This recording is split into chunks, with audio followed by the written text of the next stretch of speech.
Aproveito para pedir inscrições, compartilhamentos, curtições para aumentar a repercussão, a visibilidade do programa, né? O tema central hoje não é um tema do meu programa ou dos programas que eu fiz essa semana e os próximos que eu ainda farei. É o tema que o mundo está discutindo neste momento, né? Que é o conflito de Israel contra os palestinos, porque é muito conflito, é muito comum também nós usarmos o termo conflito árabe-israelense ou palestino-israelense, etc, etc, né? Então, lembrando, deixando claro e registrado que os palestinos são os oprimidos, os israelenses são os opressores, os israelenses são os que ocupam ilegalmente as terras palestinas que não lhes pertencem e jamais lhe pertenceram historicamente. Não vou aqui contar toda a história ancestral do conflito, do problema, mas quero deixar claro isto, né? Eu vou tentar aqui explicar o que está acontecendo.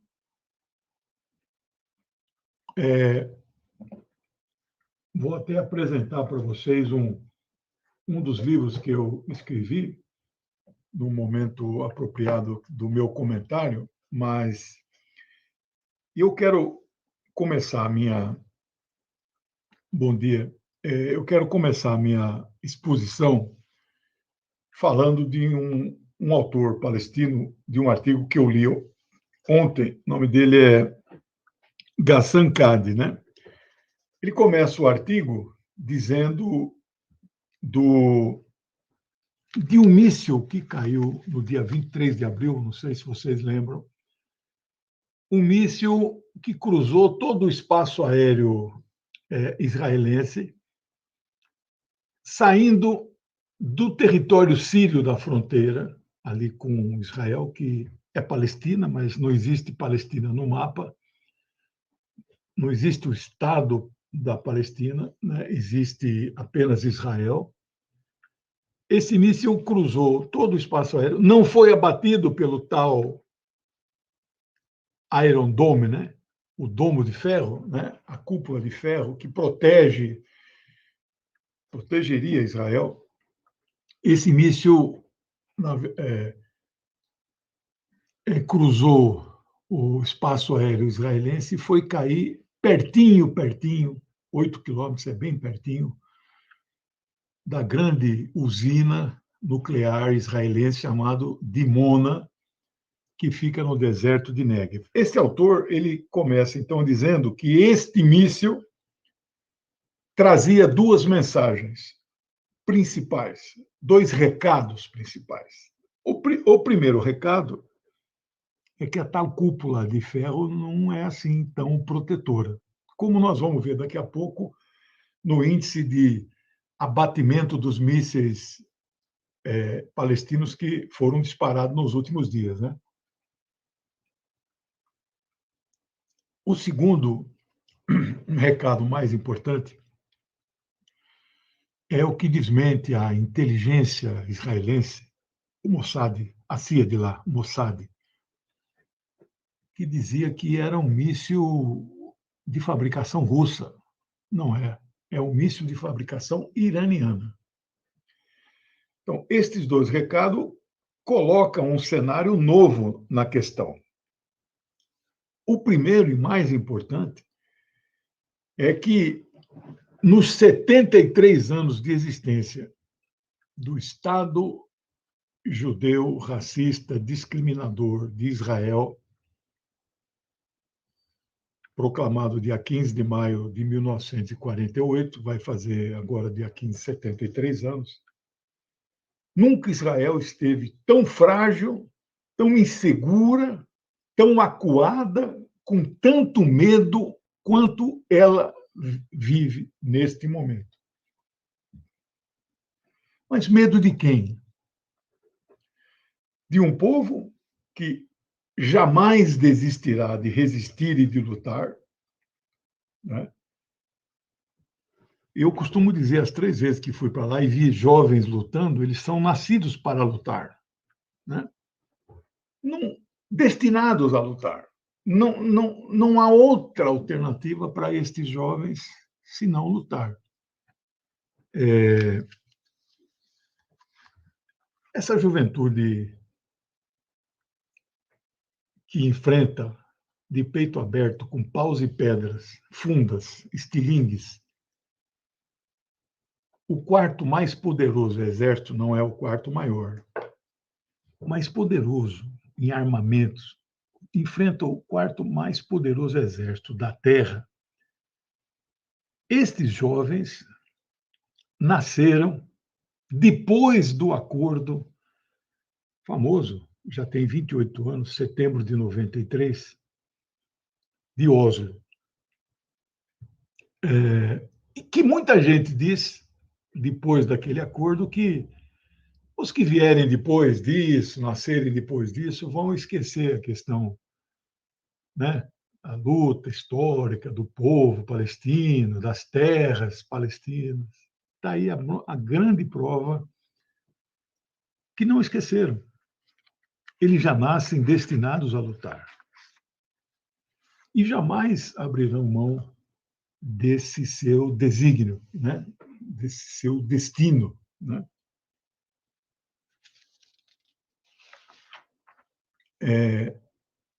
Se der tempo, eu vou falar de outros temas, mas talvez fiquemos só neste tema, que é uma análise mais detalhada. É o único dos meus 6 programas semanais que eu tenho a oportunidade de falar sozinho e desenvolver mais um tema, né, específico.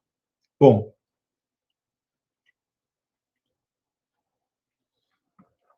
quando, quando começou estes conflitos que nós estamos presenciando neste momento agora, na fase mais aguda.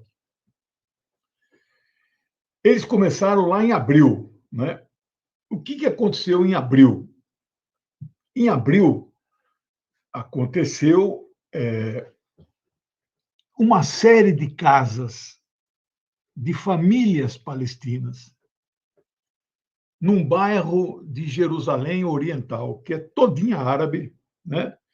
Não há quase presença judaica nessa parte de Jerusalém, Jerusalém Oriental, Jerusalém Antiga, Jerusalém Histórica, né? Tem a Jerusalém Ocidental, a Jerusalém mais moderna, onde tem árabes também, mas tem maioria judaica, né? Neste Jerusalém Oriental, tem um bairro chamado Sheikh Jarrah. E aí a Suprema Corte de Israel, não sei se é Suprema e não sei se é Corte de Justiça, tomou uma decisão dizendo que qualquer judeu, com base numa lei famigerada chamada lei, não só a lei do retorno, mas a lei do direito à terra. Então, você vê um povo que imigrou para Israel antes de 48 e depois de 48, diz que tem direito a uma terra que jamais foram deles. Mas no caso desse bairro, não é direito a uma terra para você construir uma casa. É você tomar uma casa de uma família palestina que já está lá há décadas. A Suprema Corte tomou a decisão dizendo que qualquer judeu pode reivindicar as casas que estão naquele bairro. É surreal, né? Não dá para você. Como é que a gente descreveria isso, né? Como se diz assim, eu tenho que desenhar, e aqui eu não posso desenhar, né? Mas podia fazer uma comparação. Se aqui bater na porta da minha casa, que não é minha, é da minha filha, bate na porta da minha casa um paraguaio, um boliviano, Assim, olha, você tem aí 72 horas para sair dessa casa aqui, porque eu vou ocupar a sua casa. Como assim? Ser oficial de justiça é uma decisão de justiça? Não, não, é uma decisão minha, amparada por uma decisão da Suprema Corte dizendo que eu posso reivindicar e tomar qualquer casa de Palestina. E você tem 72 horas para sair. Se você não sair, eu vou chamar a polícia, o exército, que vão te botar no olho da rua. Mas isso é surreal. E está acontecendo em pleno século XXI, o 21º ano do século XXI. Sobre as barbas da comunidade internacional, que não faz absolutamente nada. Aí os palestinos, então, resistem. E se eles resistem, eles vão presos. A polícia e o exército tiram a família da casa, jogam a sua mobília na rua e instalam uma nova família na sua casa. No caso aqui, da minha casa.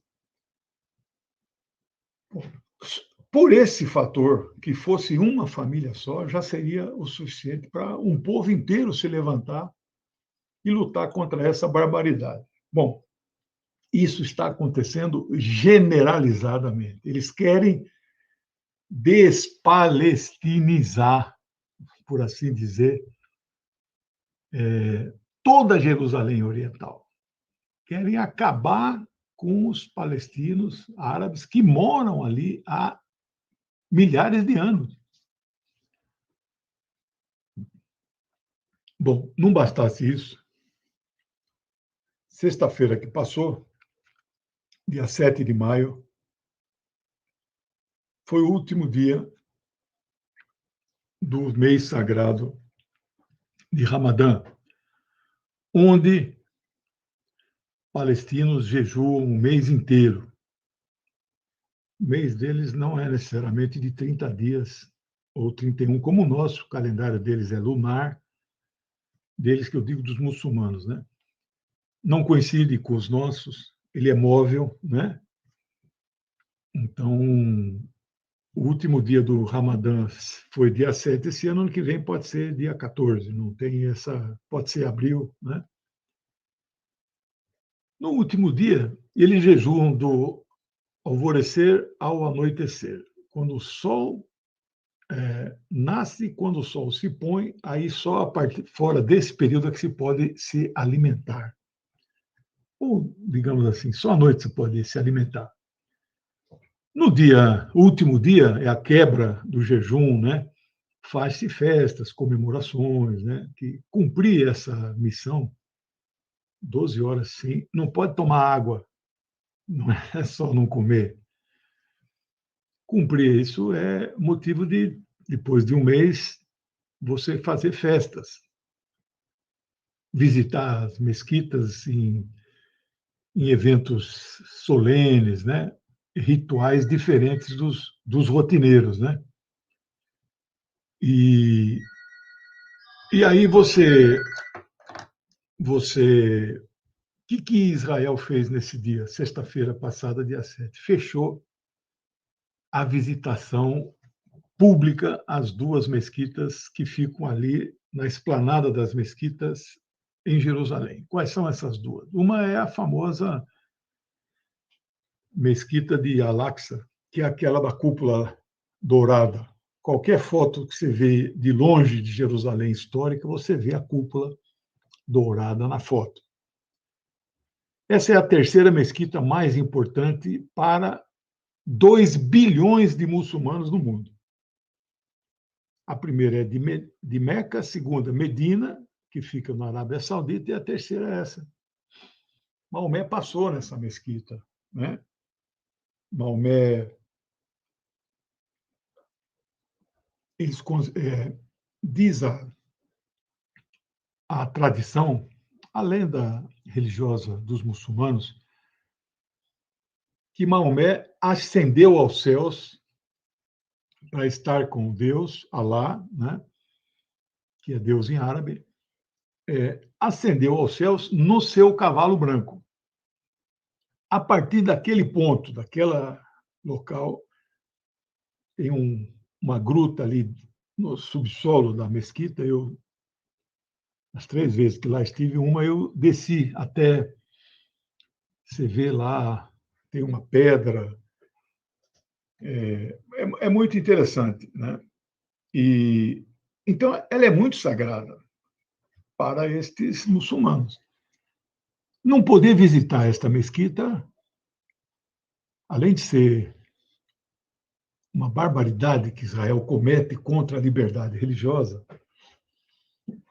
é também para o muçulmano que devoto, frequentador do templo sagrado, é uma afronta muito grande. Mas pior do que isso, como eles resistiram e quiseram entrar com todo o seu direito na sua mesquita, Israel invadiu a mesquita, atacou, jogou bomba de gás dentro da mesquita. Tem fotos, vocês podem ver aí, vídeos que mostram a destruição interna, né? Tapetes revirados, sapatos, sandálias espalhados, né? Então, é uma grande afronta. E a outra mesquita é a mesquita de Omar. A mesquita de Omar fica ao lado do Santo Sepulcro. É uma mesquita muito famosa, é uma história muito documentada. Esse episódio que eu vou contar aqui para vocês, ele é todo documentado. Quando o califa Omar chega em Jerusalém em 636, no ano 636 da nossa era, o ano 6, né? Não, desculpe, a Hégira é o ano 14 dos muçulmanos, uma coisa assim. A contagem dele é quando Maomé imigra, né, para Medina, saindo de Meca, né? Aí começa o ano 1, né? Então,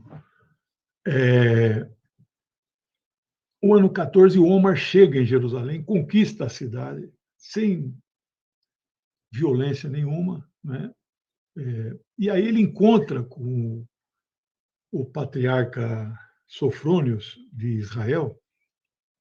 Não é de Israel, né? Ele era o patriarca dos cristãos, Sofrônios, né?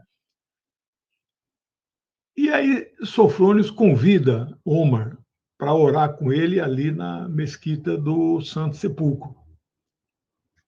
Omar disse que ficou muito honrado com o convite, mas ele declinaria desse convite. Aí Sofrônios falou: mas por que você não aceita? O Omar falou assim: eu sei o que eu represento para o meu povo, né, que já era um império, né, muçulmanos, e o meu medo é de os meus seguidores quererem construir uma mesquita aqui em cima do local onde eu vou orar contigo.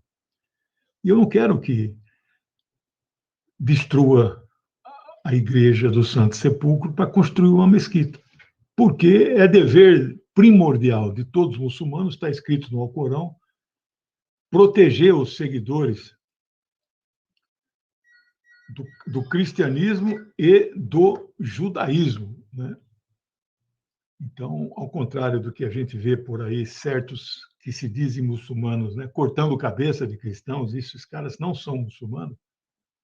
O Omar, então, ele declina do convite e fala para Sofrônios: vamos orar aqui do lado, aqui fora do Santo Sepulcro. E, de fato, ali foi construída a mesquita de Omar, que é de grande peregrinação. Eu tive nela também. É muito bonita, é mais simplória, mais singela, né? E aí o governo de Netanyahu, que é um perdedor, um derrotado, né, pode estar com seus dias contados, né, seus últimos dias à frente do governo israelense. Ele mandou fechar a esplanada das duas mesquitas. Então, isso são situações que geraram todos esses conflitos. A partir daí, o povo palestino resiste né? Enfrenta com paus e pedras. Eu quero aqui registrar que nos últimos 15 anos, desde 2006, Israel perpetrou 6 grandes ataques aos palestinos, seja em território palestino propriamente, seja no Líbano, ali do lado, em Beirute, onde vivem milhões de palestinos exilados, né? Que são 6 momentos: junho de 2006, novembro de 2006, abril de 2007, dezembro de 2008, novembro de 2012 e julho de 2014. O massacre de dezembro de 2008 até janeiro de 2009 gerou este livro aqui, que é um dos meus 15 livros, né, e desses 15 livros meus, este aqui é um dos 4 que eu trato da questão palestina. 4.000 palestinos foram assassinados em 28 dias. Hoje, estes assassinatos de palestinos nos últimos 3 dias já atinge 90 palestinos, são os dados mais recentes que eu tive, e 10 israelenses mortos apenas, né? Você veja que a assimetria, né, para cada um israelense que morre, 9 palestinos são assassinados. E, aliás, os assassinatos, eles agora são requintados de tal maneira que eles destroem prédios inteiros. Destruíram 2 prédios na cidade de Gaza, um de 12 andares, outro de 13 andares. Você imagina quantas famílias viviam. E não é só o fato de morrerem, né? As famílias, é o fato, né, de perder a sua única propriedade, adquirida às vezes com anos de sacrifício, de trabalho, né?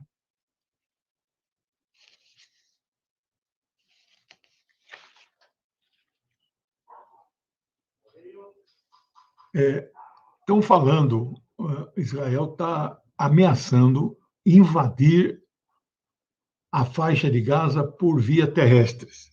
Eu não tenho certeza se isso vai se concretizar, né?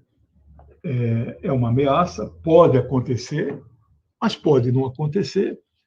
Se acontecer, as consequências são imprevisíveis do ponto de vista humanitário, não é?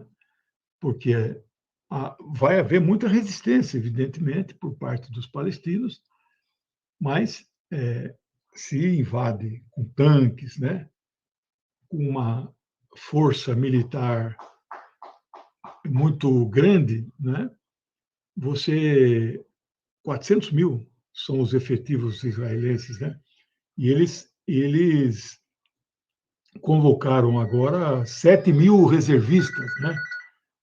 E quando se convoca reservistas, a possibilidade de um crescimento do conflito é iminente. Não sabemos se isso vai acontecer, mas pode acontecer. E se isso acontecer, poderá ter o conflito poderá ficar regional, não é? Poderá ter uma abrangência maior. Se o Líbano, se a Síria ou outros países próximos vão entrar em solidariedade aos palestinos, também é uma situação que não podemos prever, né? Bom, Gaza é uma das regiões mais densamente povoada do mundo. 5.000 pessoas por quilômetro quadrado, né, vivem naquele território, né? Então, qualquer míssil que caia, né, qualquer bomba, qualquer ataque de drone, etc., faz um número de vítimas muito elevado, né? Bom, os palestinos fizeram a sua resposta, estão fazendo, e estão fazendo a sua resposta num nível jamais visto também em toda a história desses 73 anos de resistência. Nos últimos 3, 4 dias, foram disparados, estimativamente, por baixo, 1.000 mísseis, são pequenos foguetes, né? Que não têm a letalidade de um míssil balístico, muito menos de um míssil intercontinental, mas eles produzem alguns estragos quando eles atingem cidades, zonas residenciais. Esses mísseis têm uma autonomia hoje já de 200 quilômetros. Eles estão atingindo até o norte lá de Israel, chamado Galileia, quase fronteira com o Líbano. As cidades mais fronteiriças da faixa de Gaza, com esse que chama-se Israel, né? As cidades ali como Askelon, né? Como Lod, como até Tel Aviv, que é a capital, eles receberam chuvas de mísseis. Quando os mísseis se aproximam, disparam aquelas sirenes, né? Que dizem os estudiosos são os sons mais apavorantes que as pessoas sentem, porque sabe que associam isso com a iminência de destruição. Isso vem desde a Segunda Guerra Mundial, onde as cidades inglesas, né, elas, quando a aviação germânica se aproximava, essas sirenes disparavam e as pessoas corriam para os abrigos, né? Israel tem abrigos em todas as cidades, né? Algumas casas têm abrigos embaixo delas próprias, né? Mas isso gera pânico nas cidades. Não só gera pânico, mas no caso das cidades onde tem uma presença palestina muito grande, apesar de serem cidades israelenses, gera também conflito, gera insubordinação, gera resistência, né? Geram enfrentamentos, né? Correrias. Vocês têm recebido essas imagens, pequenos vídeos, né? Todo mundo recebe isso diariamente, né? Até o aeroporto de Ben Gurion, é o maior aeroporto de Israel, o aeroporto internacional de Ben Gurion, foi atacado com mísseis. As sirenes dispararam. Ontem, o aeroporto de Ramon, que é um dos maiores também de Israel, foi atacado e foi fechado. As companhias aéreas estão dizendo que vão suspender voos para lá porque estão com medo de serem atingidas por mísseis, né?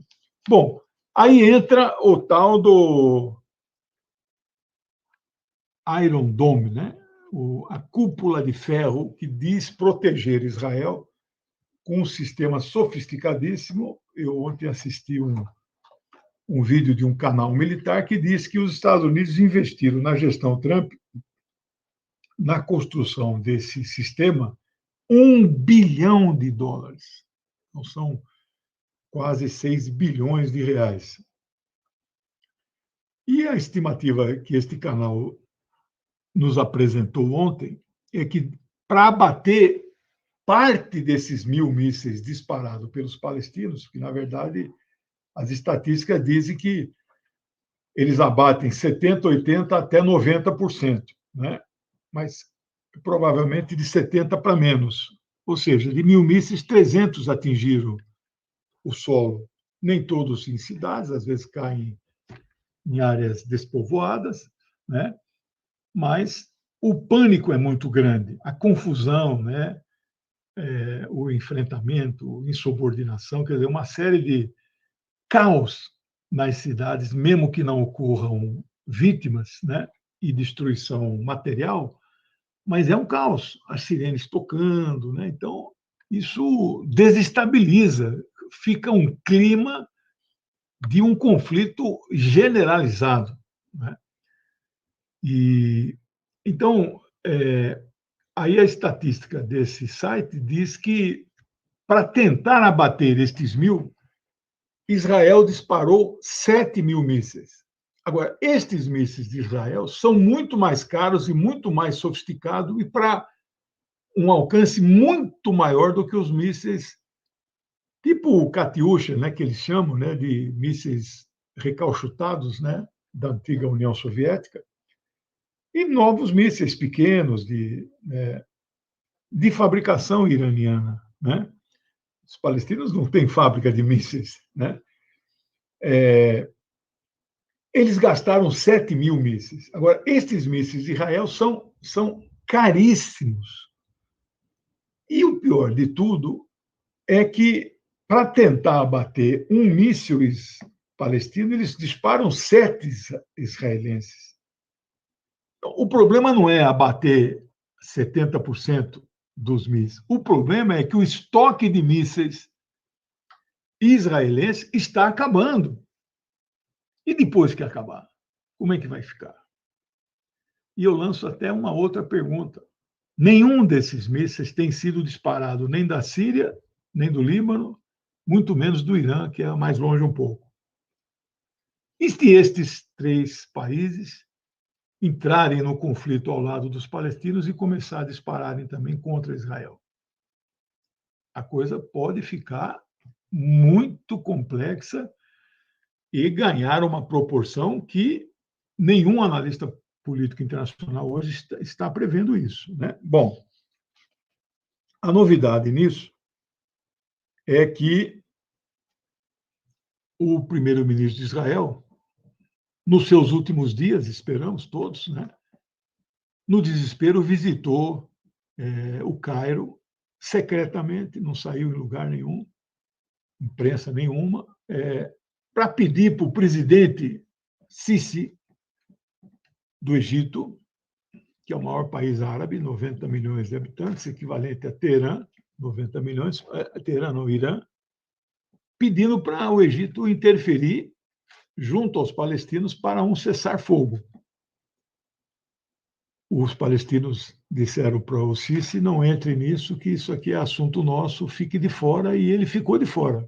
Então, Bibi, que é o apelido de Netanyahu, voltou para Israel de mãos abanando, né? A Liga Árabe, Liga dos Estados Árabes, que reúne os 22 países árabes, que é dominada pelos países do Golfo, especialmente a Arábia Saudita, é uma organização multilateral árabe pró-Estados Unidos. Na maioria das vezes, eles tomam decisões tudo a favor dos Estados Unidos, são amigos de Israel, não condenam Israel. Alguns dos países árabes, nos últimos meses do governo Trump, normalizaram relações diplomáticas com Israel, traindo a causa palestina, né? Emirados, Bahrein, tem um terceiro, né? São 5 países hoje, né? Já era Egito e Jordânia que já mantinham relações, né? E então esta liga reacionária, conservadora, de direita, pró-Estados Unidos, etc. Esta liga se reuniu ontem e lançou um duro comunicado condenando Israel por isso que eles têm feito. Então, isto é um aspecto positivo que vale a pena nós deixarmos aqui registrado. O Conselho de Segurança da ONU, que já a partir deste mês de maio passa a ser presidido de forma rotativa pela China. Eu não me lembro, nos últimos anos e décadas, qual foi a última vez que a China presidiu o Conselho. Isto altera a situação, porque o presidente é que faz a pauta, é que põe questões para votar emergencialmente. A gente sabe, o sistema presidencialista, o presidente é 90% das diretorias, né? O Conselho de Segurança da ONU tem se reunido à distância, virtualmente, né? Tudo indica que hoje vai se reunir presencialmente para debater o tema. Não sei se vai ser uma reunião xoxa, né? Frouxa, banho-maria, água morna, né?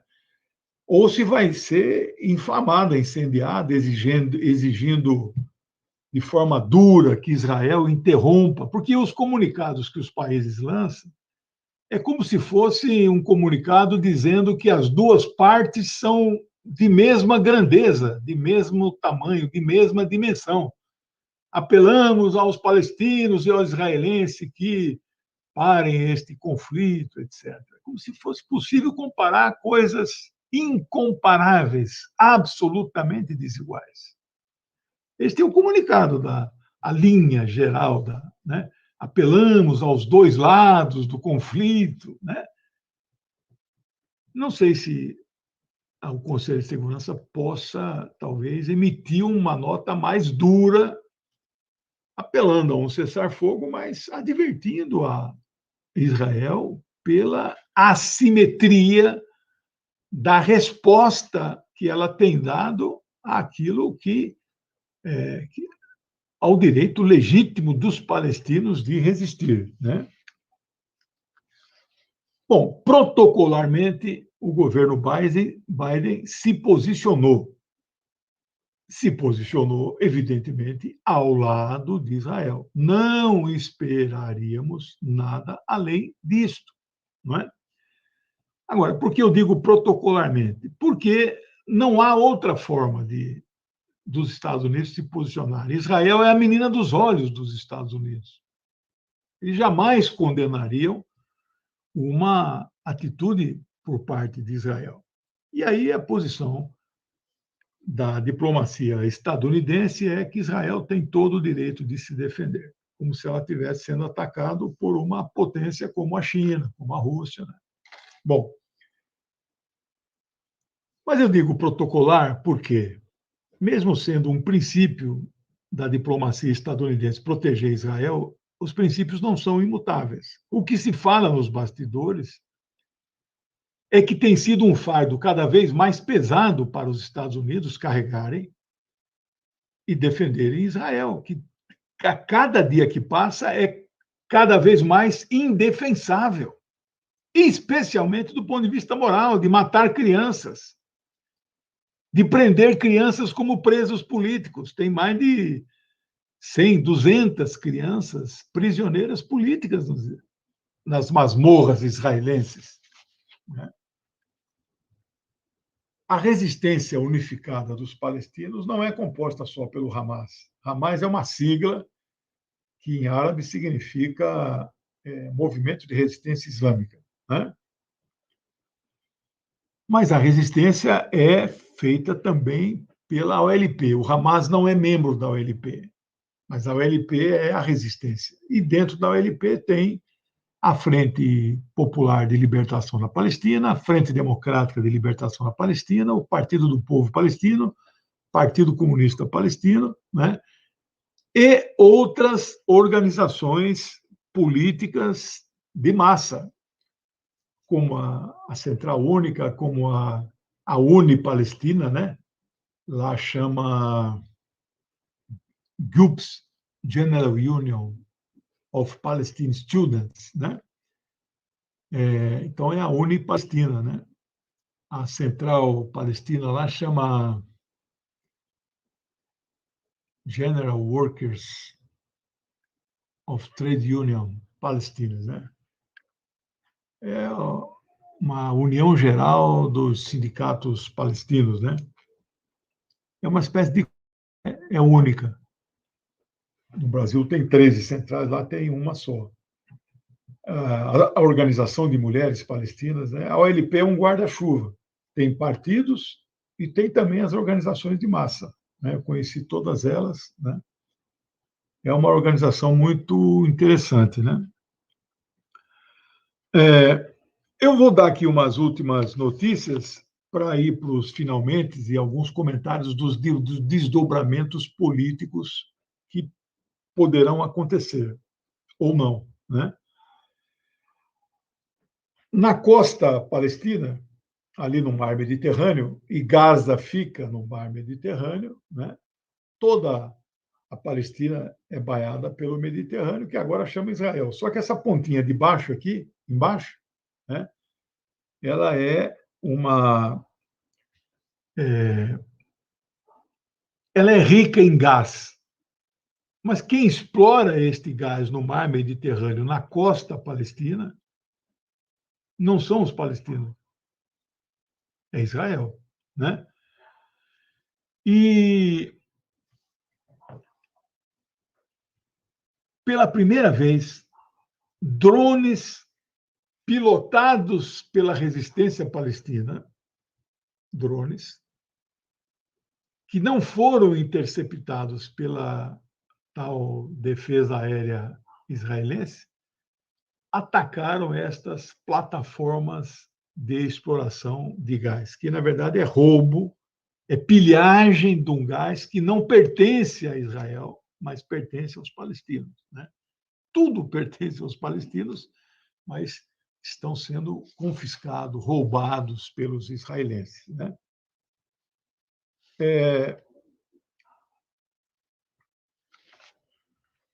Vamos aqui entrar nos desdobramentos políticos. Eu queria ver se acho uma imagem para ilustrar para vocês sobre o poderio, a abrangência desses mísseis que os palestinos disparam em direção a essas cidades israelenses, para vocês terem uma ideia do alcance, né, e do poderio de destruição desses. Eu vou mandar aqui para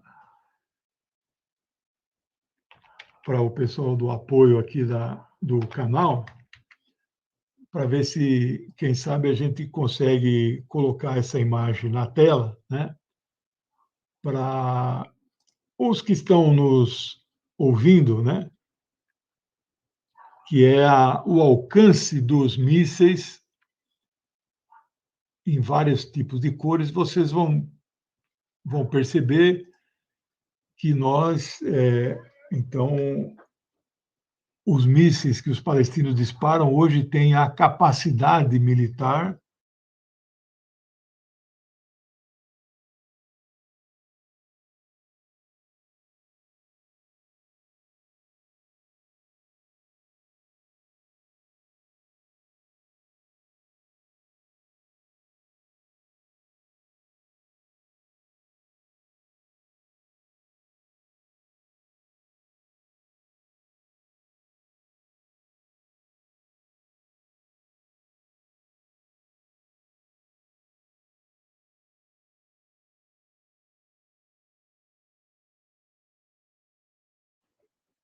de 15 minutos, de 15 minutos, os 15 minutos, os a faixa 15 minutos, os a faixa verde cobre todo o território israelense. Lá em cima, no norte, que é a Galileia, já é quase fronteira com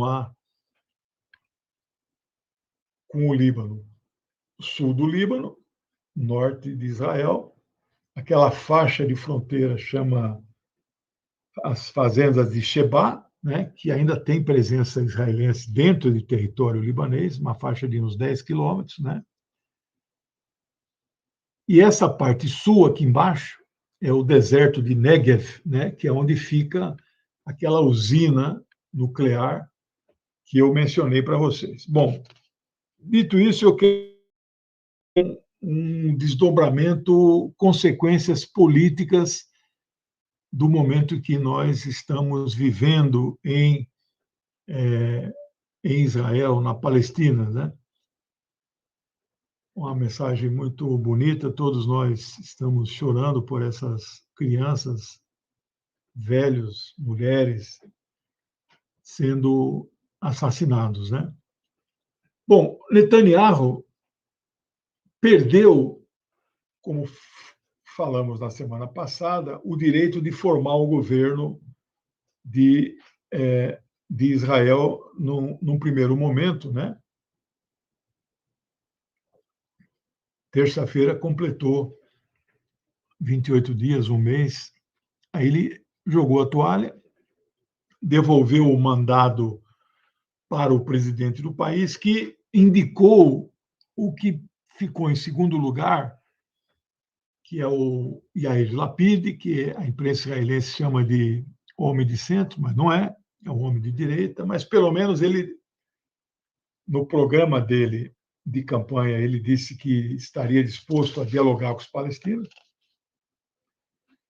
O Lapid, que elegeu só 17, mas ele conseguiu o apoio de outros partidos, já está com 51, faltam 10 para formar o governo, 61 de 120.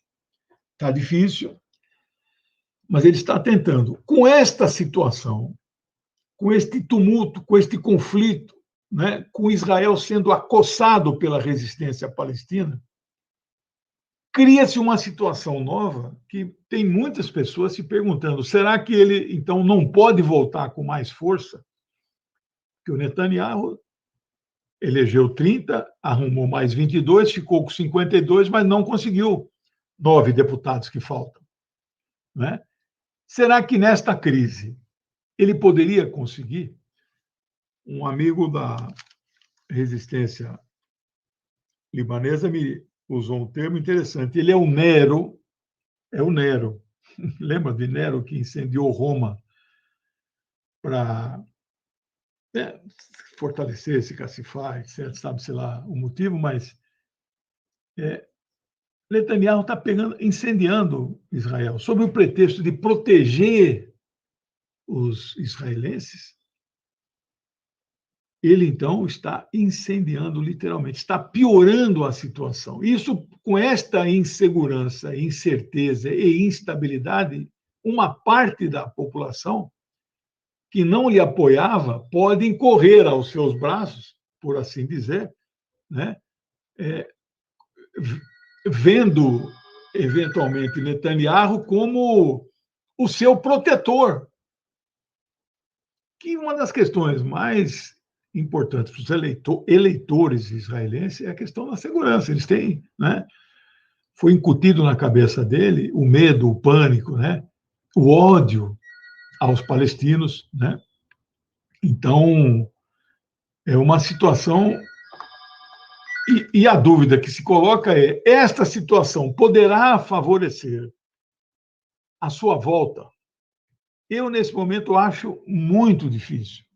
Mas tudo pode acontecer num país instável, conflagrado, como é que nós estamos vivendo hoje, né?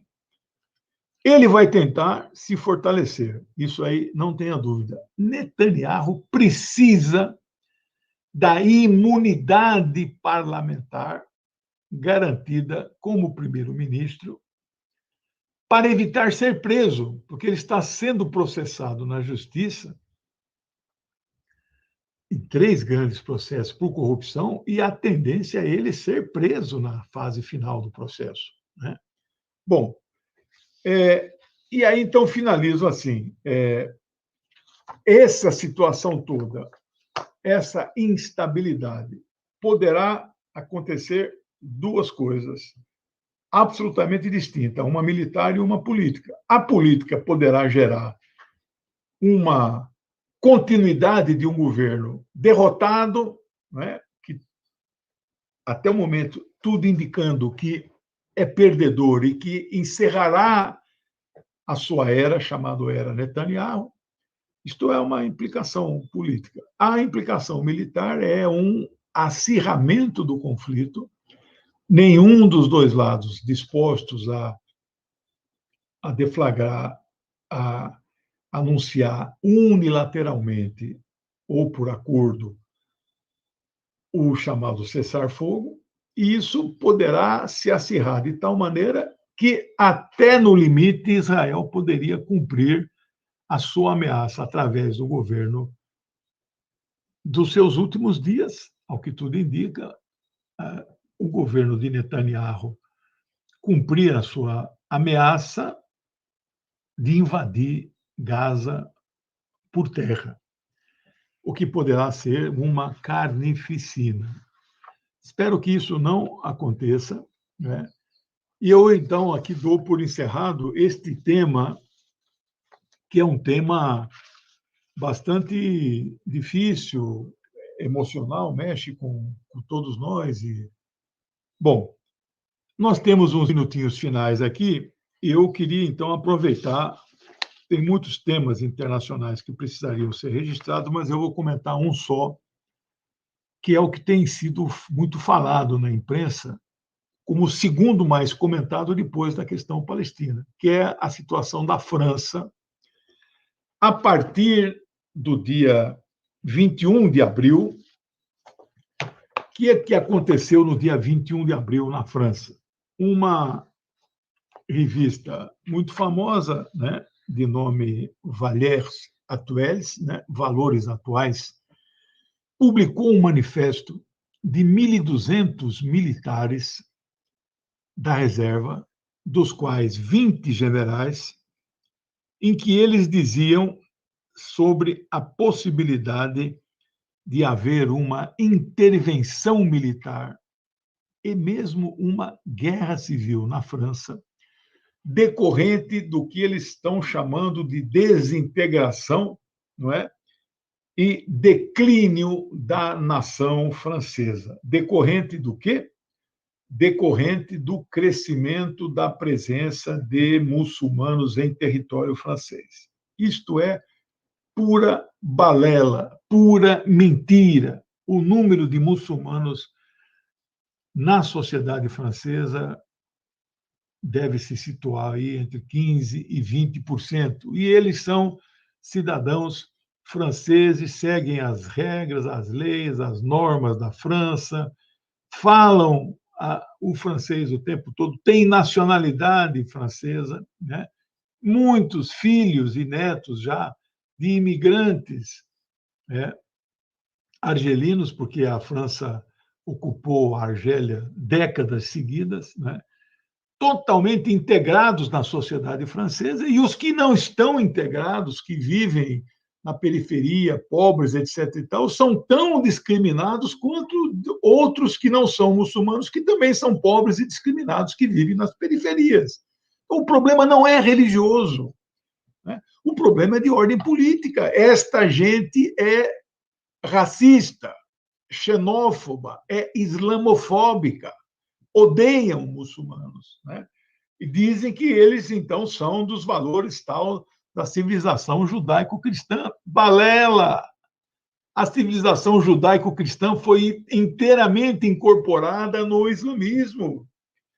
A genialidade de Maomé é ele não negou o cristianismo e não negou o judaísmo, reconhece todos os postulados, reconhece os profetas do Velho Testamento, né? Então, o islamismo é uma continuidade do judaísmo e do cristianismo. É dever do muçulmano proteger cristãos e judeus. É dever do muçulmano proteger igrejas e sinagogas. Meu amigo combativo, camarada Josué, né? As pedras gritarão, meu amigo, já estão gritando, e nós vamos vencer, né? Muito bem, camarada Wagner, também nosso amigo, grande lutador consciente, né? Então, a situação na França, minha amiga Vivian, tudo bom? A situação na França é uma situação cujo pano de fundo é a xenofobia, é o racismo, são os supremacistas brancos, os e as supremacistas brancos. Aliás, a fascista de extrema-direita, chamado Marine Le Pen, né, daquele partido de extrema-direita chamado Front National, né, Frente Nacional, que foi para o segundo turno com Macron na eleição passada, e toda a esquerda teve que votar no Macron para poder derrotar essa fascista. Essa fascista da Marine Le Pen lançou uma nota em apoio a este manifesto dos militares, ameaçando onde eles ameaçam o golpe e uma guerra civil, né? Por que eles escolheram a data de 21 de abril? A data de 21 de abril deste ano comemorou 60 anos de uma data que lá atrás eles chamaram de golpe dos generais ou golpe de Argel. Foi nesse dia 21 de abril de 1961 que o general Charles de Gaulle, que governava a França naquele período, anunciou que ele aceitava então, abrir mão de todas as colônias francesas na África, especialmente a Argélia, reconhecendo a independência do povo argelino, né? Há um filme muito bom, eu recomendo, não sei se está disponível em qual plataforma, veja lá no YouTube, chama Batalha de Argel, é do, acho que é Gillo Pontecorvo, uma coisa assim, o diretor. É o que mostra o que foi essa guerra de libertação, né? O que os franceses faziam contra o povo argelino, né? E aí teve um momento em que não tinha mais como, né? As colônias foram se independizando, né? E aí o De Gaulle simplesmente reconheceu. E aí houve então esse chamado golpe aí dos generais na época, mas não conseguiram reverter a situação, né? Agora, nesse manifesto que relembra esses 60 anos, publicado nesta revista, e agora, domingo que passou, houve um novo manifesto com mais militares e mais generais alertando a possibilidade de uma guerra civil na França. Eu não vou afirmar aqui que não acontecerá, mas acho que a possibilidade de acontecer é pequena, é menor, mas existe, né? Tudo está colocado no tabuleiro nesse momento, né? No Brasil se fala em golpe diariamente. O desespero da família que domina a nossa política nacional é muito clara, especialmente nos últimos dias, vocês estão assistindo, né, a CPI do genocídio. Né? Bom, eu acho que esses dois temas são os principais nesse momento. Eu fico à disposição aí para algum questionamento. Eu queria finalizar lembrando vocês que me acompanham, pedindo licença para fazer uma propaganda. Saiu aqui essa semana que passou, chegou aqui em casa dia 6 de maio, quinta-feira, chegou o meu 15º livro, né? 608 páginas, ele é bastante ilustrado. Eu escrevo o livro com o meu amigo de décadas, José Reinaldo Carvalho, um grande especialista em política internacional. Metade do livro são 45 artigos dele, e metade do livro são 15 artigos meus de perfis mais acadêmicos, com 200 notas de rodapé, essas coisas, né? Tem capítulo meu aqui que tem 27 páginas, né? Então, os que puderem, né, nos ajudar a colaborar, não que eu viva, não dá para viver de escrever livro, né? Mas é muito importante, né? Facilitar o acesso. Ele é um livro que tem um preço de R$ 59,90, a média de 10 centavos a página. As editoras maiores cobram 15 a 20 por página, o preço delas, né?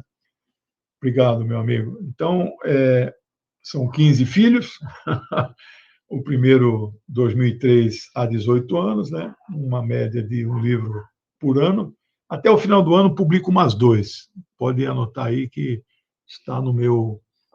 já está em fase bem adiantada, né? E estou escrevendo um livro novo, que é na linha aqui deste aqui, que eu escrevi, que foi o Marx para Principiantes. Aqui já vendeu quase 1.500. A única livraria que expõe o livro em São Paulo, ali, sabe, na entrada, assim, quando você entra numa livraria, tem aquele chamado expositores, né? É a livraria Martins Fontes, que fica na Paulista, vocês conhecem, né? Eles pediram para mim já 200 livros, eles vão pedindo de 20 em 20, né? Então, significa que ele está vendendo bem, né? Porque ele também é totalmente ilustrado, é um livro didático, né? Sobre a vida e a obra de Marx.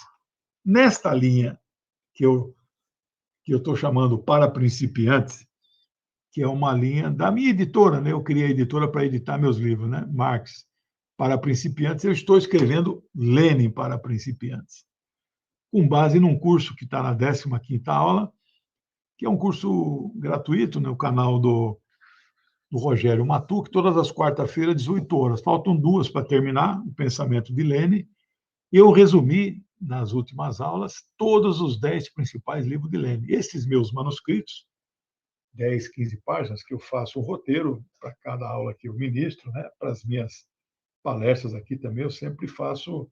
Tem que ter muita responsabilidade de falar de improviso, né? É muito temerário.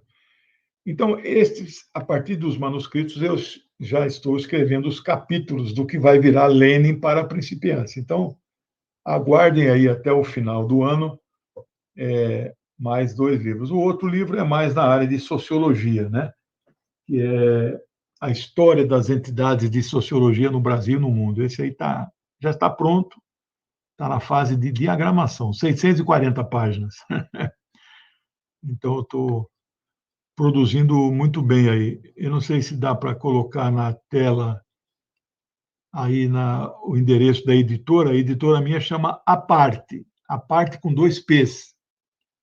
Como não pode colocar link, site aqui no chat, que o YouTube não permite, então é só procurar no Google lá, A Parte Editora com 2 P's, já vem lá o link. Lá tem 9 livros dos meus 15 que estão no catálogo.